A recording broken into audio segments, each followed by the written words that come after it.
नमस्ते। आज के इस दिलचस्प विश्लेषण में हम एक बहुत ही शानदार कहानी और बिजनेस के काम करने के तरीके पर बात करने वाले हैं। शुरुआत करते हैं जमीनी स्तर के एक ऐसे इनोवेशन से जिसने पूरी दुनिया को ये साबित कर दिया कि अगर आपके अंदर कुछ कर गुजरने का दृढ़ संकल्प है तो कोई भी रुकावट आपको रोक नहीं सकती। धर्मवीर कंबोज, जो इस कहानी के हीरो हैं, उनका एक बहुत ही जबरदस्त मंत्र है। वो कहते हैं, संघर्ष ही सबसे बड़ी कामयाबी है। अगर आगे बढ़ना है तो पीछे मुड़कर मत देखो। ये सिर्फ एक कोट नहीं है, बल्कि ये किसी भी सफल उद्यम या बिजनेस की सबसे पक्की नींव है। हार न मानने का जज्बा ही आपको सबसे आगे ले जाता है। धर्मवीर जी की अपनी यात्रा वाकई हैरान करने वाली है। जरा सोचिए, दिल्ली के सड़कों पर रिक्शा चलाने वाला एक इंसान जो एक भयानक दुर्घटना का शिकार हो जाता है। घायल होने के बाद वो वापस अपने गांव हरियाणा की यमुनानगर लौट आते हैं। वहां वो देखते हैं कि महिलाएं अपने हाथों से पत्थर के स्लैब पर फलों और गूसबेरी को प्रोसेस कर रही हैं। ये काम बहुत ही दर्दनाक और थका देने वाला था। बाजार में मशीनें तो थीं, लेकिन वो इतनी महंगी थीं कि कोई उन्हें खरीद नहीं सकता था। बस यहीं से उनके दिमाग में एक ऐसी मशीन बनाने का आइडिया आया जो सस्ती हो और इन महिलाओं की तकलीफ को हमेशा के लिए खत्म कर दे। ठीक है, चलिए इसमें गहराई से उतरते हैं कि ये मशीन आखिर बनी कैसे। ये कोई एक रात का चमत्कार नहीं था। मार्च 2005 में उन्होंने पहला प्रोटोटाइप बनाया, लेकिन उसमें मशीन के बहुत ज्यादा गर्म होने की समस्या आ गई। वो रुके नहीं। कुछ महीनों बाद दूसरा प्रोटोटाइप बना, पर हीटिंग की समस्या अभी भी वहीं की वहीं थी।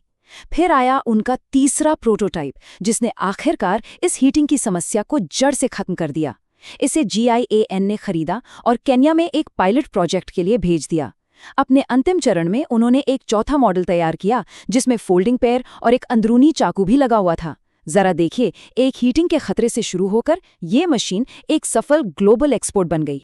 तो एक इंसान की इस प्रेरणादायक कहानी से अब हम थोड़ा पीछे हटते हैं और उस बड़े फ्रेमवर्क को समझते हैं जो हर बिजनेस पर असर डालता है। आज की चर्चा में हम 4 चीज़ों पर बात करेंगे।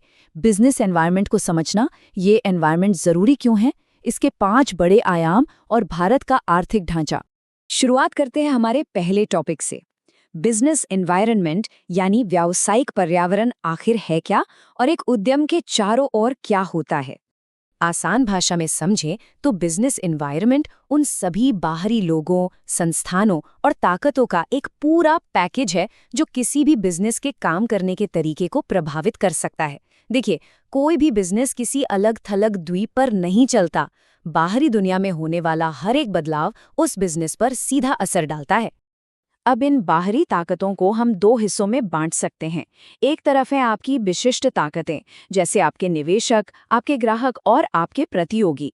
ये वो लोग हैं जो आपके बिजनेस पर रोजाना सीधा प्रहार करते हैं। दूसरी तरफ है सामान्य ताकतें, जैसे देश की अर्थव्यवस्था, समाज और राजनीति।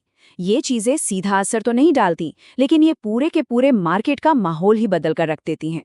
इस एनवायरनमेंट की कुछ अपनी ही खासियतें हैं। ये सब कुछ एक दूसरे से बहुत गहराई से जुड़ा हुआ है। ये कभी रुकता नहीं है, हमेशा बदलता रहता है, यानी बहुत डायनामिक है। इसमें कल क्या होगा ये कोई नहीं जानता। ये काफी जटिल है। इन्हीं सब कारणों की वजह से इस बाहरी माहौल को समझना एक बिजनेस के लिए सबसे बड़ी चुनौती होती है। चलिए बढ़ते हैं दूसरे भाग की तरफ। ये पर्यावरण आखिर इतना मायने क्यों रखता है और मार्केट में टिके रहने के लिए इसके हिसाब से ढलना क्यों जरूरी है। और ये शानदार ढंग से दर्शाता है कि कैसे सही समय पर मौकों और खतरों को पहचानना ही बिजनेस की असली जीत है। मारुति का उदाहरण एकदम सटीक है। मारुति ने देखा कि भारत में एक बहुत बड़ा मध्यम वर्ग है और पेट्रोल की कीमतें बढ़ रही हैं, तो उन्होंने सबसे पहले छोटी कारों का मार्केट कैप्चर कर लिया। वहीं दूसरी तरफ अगर कोई विदेशी कंपनी आपके मार्केट में आ रही है, तो उसकी शुरुआती चेतावनी को पकड़ना भी उतना ही जरूरी है, ताकि आप खुद को तैयार कर सकें। सिर्फ खतरे ही नहीं, इन ताकतों पर नजर रखने से आपको ये भी पता चलता है कि आपको कौन से संसाधन जुटाने हैं। मार्केट में अचानक होने वाली उथल-पुथल या नई टेक्नोलॉजी के आने पर एक अच्छी प्लानिंग ही आपको इस तेज बदलाव के साथ तालमेल बिठाने में मदद करती है। अब आते हैं तीसरे भाग पर, बिजनेस को समझने के 5 बड़े आयाम या लेंस। सबसे पहला लेंस है आर्थिक आयाम। क्या आपने कभी सोचा है कि अर्थव्यवस्था के नंबर और मार्केट में पैसे का बहाव किसी बिजनेस के बड़े फैसले कैसे तय करता है? इसे ऐसे समझिए, इस आर्थिक पर्यावरण में GDP, महंगाई और ब्याज दरें शामिल होती हैं।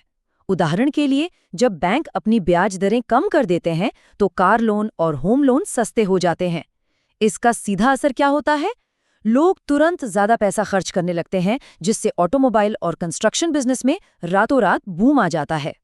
दूसरा लेंस है हमारा सामाजिक पर्यावरण। समाज और लोगों की बदलती हुई लाइफस्टाइल किसी बिजनेस को कैसे अर्श से फर्श तक ला सकती है। अब इस पूरे ट्रेंड में जो बात सबसे ज्यादा दिलचस्प है वो ये है कि कैसे स्वास्थ्य और फिटनेस की जागरूकता ने अचानक जिम, ऑर्गेनिक फूड और डाइट ड्रिंक्स की डिमांड आसमान पर पहुंचा दी है। लेकिन उसी समय इसी बदलाव ने तंबाकू और शराब की इंडस्ट्री को भारी नुकसान भी पहुंचाया है। इसके अलावा हमारे समाज में दिवाली जैसे त्योहार हर साल मिठाइयों और ग्रीटिंग कार्ड के बिजनेस के लिए एक बहुत बड़ा मौका लेकर आते हैं। तीसरा आयाम है तकनीक यानी टेक्नोलॉजी। कैसे एक नया आविष्कार पुराने जमे जमाए बिजनेस को पूरी तरह से खत्म कर देता है। इतिहास गवाह है कि जब टेक्नोलॉजी बदलती है तो सब कुछ बदल जाता है। वैक्यूम ट्यूब की जगह जब ट्रांजिस्टर आए या जब टाइपराइटर की जगह कंप्यूटर ने ले ली तो पुरानी कंपनियां पल भर में गायब हो गईं। एक और शानदार उदाहरण है जनरल इलेक्ट्रिक और फिलिप्स का, जिन्होंने ऐसे नए बल्ब बना दिए जो पुराने बल्बों से 20 गुना ज्यादा चलते थे। इनोवेशन ने पूरा मार्केट ही पलट दिया। चौथी चीज है राजनीतिक पर्यावरण। देश की राजनीतिक स्थिरता और सरकार का नजरिया मार्केट में निवेशकों का भरोसा कैसे तय करता है। सीधी सी बात है, जब देश में शांति होती है, राजनीतिक स्थिरता होती है और चुने गए नेताओं का बिजनेस के प्रति नजरिया पॉजिटिव होता है, तो कंपनियों का आत्मविश्वास बहुत बढ़ जाता है। यही भरोसा उन्हें लंबी अवधि के लिए पैसा निवेश करने की हिम्मत देता है। इसके उलट अगर देश में अस्थिरता है तो बिजनेस अपना पैसा वापस खींचने लगते हैं। और हमारा पांचवां आयाम है कानूनी पर्यावरण। नियम और कानून बिजनेस की बाउंड्री कैसे तय करते हैं। हर बिजनेस को देश की सरकार द्वारा बनाए गए कानूनों, अदालती फैसलों और सरकारी आदेशों का सख्ती से पालन करना ही होता है। ये कोई विकल्प नहीं है, ये अनिवार्य है। अगर आप कानूनों की अनदेखी करेंगे तो आप भारी जुर्माने या कानूनी पचड़ों में फंस सकते हैं। इसलिए खेल के नियमों को जानना बहुत जरूरी है। अब हम आते हैं आज की चर्चा के आखिरी भाग पर, भारत का आर्थिक परिदृश्य और इसका मिश्रित दृष्टिकोण। तो सबसे महत्वपूर्ण बात यह है कि भारत एक मिश्रित अर्थव्यवस्था यानी मिक्स्ड इकोनॉमी के मॉडल पर काम करता है, जहां सरकारी और प्राइवेट दोनों ही सेक्टर्स मिलकर देश को आगे बढ़ाते हैं। इस पूरे सिस्टम को समझने के बाद मैं आपको एक सवाल के साथ छोड़ना चाहता हूं। आज के समय में आपके आसपास ऐसा कौन सा बड़ा सामाजिक या तकनीकी बदलाव हो रहा है जो आने वाले कल में आज की बड़ी बड़ी इंडस्ट्रीज को पूरी तरह से बदल कर रख देगा। इस पर जरूर सोचिएगा, क्योंकि यही सोच एक नए और सफल इनोवेशन की शुरुआत है। आज के इस विश्लेषण में हमारे साथ जुड़ने के लिए आपका बहुत बहुत धन्यवाद।